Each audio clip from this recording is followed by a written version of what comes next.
Mən burada iki foto qoymuşam. Həm ananın fotosu, həm onun qızının fotosu. Ananın adı Səadət İlyaszadə idi. Bizim həmkarlarımızdan birisi idi.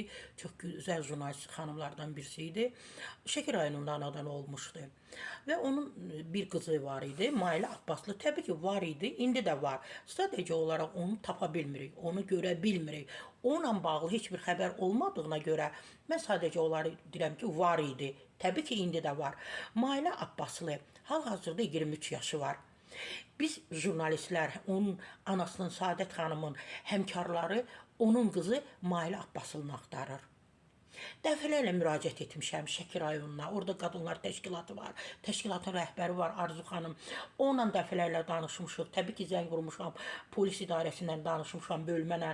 Onlar deyib ki, bu bizdə olub, onunla bağlı məlumat biz göndərmişik prokuraturaya. Prokuratura bu işlə məşğul olub, açıqlama verəcək. Təbii ki, mən hiss edirəm ki, onlar da bu xanımı axtarır. Və bir açıqlama da verim ki, bu xanım, Mailə Abbaslı, yenə də qeyd edim ki, 23 yaşı var hal-hazırda, dünyaya bir evlad gətirib. Qeyri-qanuni. Nə mənada qeyri-qanuni? Az yaşında o təcavüzə məruz qalıb, hansı ki o adam da hal-hazırda Şəki rayonunda yaşayır və saxta bir sənəd alıb ki, bu ruhu xəstədir. Ruhu xəstə necə qıza, qadına təcavüz edə bilər? Məhz onlar özdə kiçik yaşlarından, 10-12 yaşlarından bu xanıma, bu uşağa, bu qıza təcavüzlər edib və sonda qız təbii ki, dünyaya bir evlad gətirib.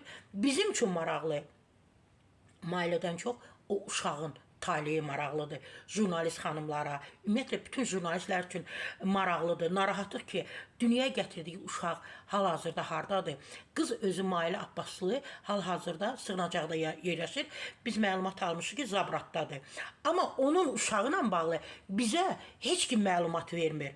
Yenə də deyirəm, fotoda gördüyümüz Mailə Abbaslı'nı jurnalist xanımlar, onun anasının həmkarları axtarır. O cümlədən mən, Sarə Səfura.